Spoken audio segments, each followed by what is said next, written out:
l'illégalité de l'homme d'esprit, le même commentateur faisant valoir au surplus que de nombreuses remarques de la Édition s'inscrivent dans une logique de surenchère au regard du thème de la discontinuité de la citation. Et dans le même sens, et avant lui, Jules Brody affirmait que, je cite à nouveau, bien qu'elle garantisse la spontanéité requise pour éviter l'écueil antithétique de l'automatisme, la contrariété de l'homme de l'esprit, son inconsistance, sa disparité de l'être humaine sont problématiques. Les échos entre les deux lectures. Concédons-le, ces interprétations sont d'autant plus séduisantes qu'il est facile de reconnaître au fil de notre texte les mots-clés d'une telle problématique, quitte à passer par quelques écofils des valeurs spécifiques que ces mots connaissent en contexte. À commencer par l'adjectif inégal. Si, par inégal, on entend sujet à de soudain changement de comportement, acception couramment attestée dans la langue classique et sous la plume de la moyenne, alors on ne manquera pas, à l'instar de Marie Scola, de rapprocher l'homme du meilleur esprit de l'homme inégal, dont la remarque 6 du même chapitre, c'est sa nature, c'est la citation 3. Il y a une solution de continuité entre l'humain et l'animal. On va ici aux analyses classiques de Geneviève Boris-Lewis. Sa transposition métaphorique ne laisse pas, à l'inverse, de brouiller ce partage. Et il y a là un effet remarquable que notre moraliste au demeurant n'oublie pas de signaler, par le biais d'une modalisation qui n'est pas une coquetterie. Si le rapprochement est moins fondé qu'il n'y paraît, l'exemple est instructif et je m'y arrêterai brièvement autour d'une parenthèse.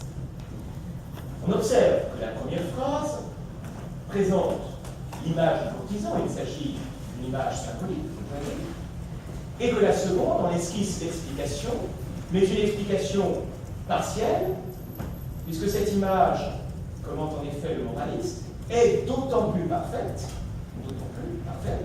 qu'une analogie secondaire, ou tout au moins donnée pour telle, mais fortement mise en valeur et seule explicitée, lui confère comme un surcroît de pertinence. Quant à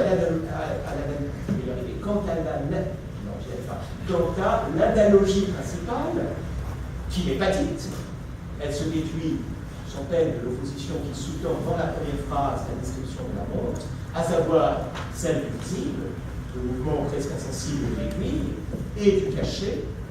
Oui, je serais content que vous apportiez une réponse en toute simplicité. Donc, si, à la lumière de votre exposé, il pense que la bruyère, pour être spécialiste de la bruyère, pour bien parler de la bruyère, pour bien le connaître, il faille procéder non seulement comme vous, mais comme je le redis,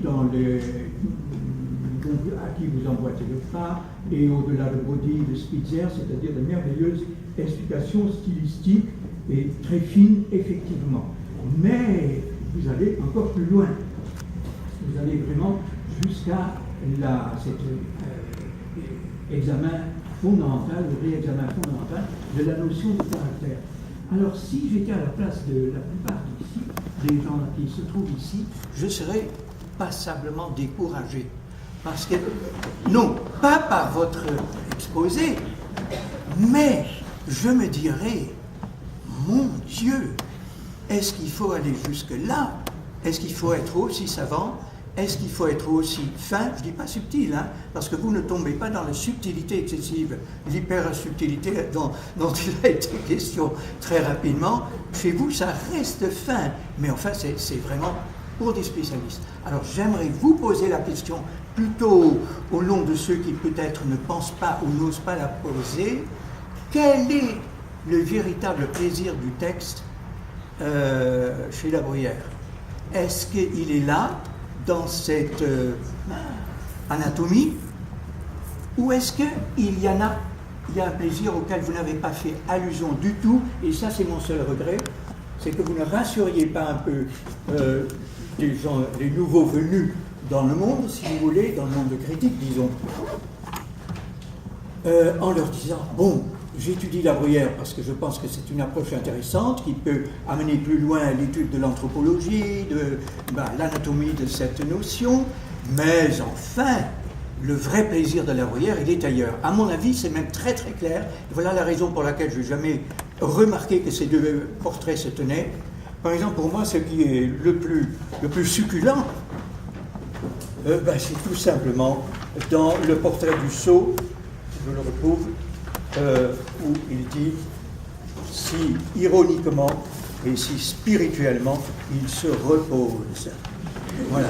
Alors moi je me demande si La Bruyère n'a pas en partie écrit ces lignes uniquement pour aboutir à cette fin merveilleuse qui est ce qu'on considère chez lui, c'est la chute, c'est l'exécution à bout portant et dont vraiment on ne peut pas revenir. Alors simplement j'aimerais que vous disiez, peut-être juste s'il y a encore le temps, où est pour vous quand même le plaisir du texte? Non, mais là c'est juste un exemple pour dire que même que ça se retrouve là. Alors, d'abord,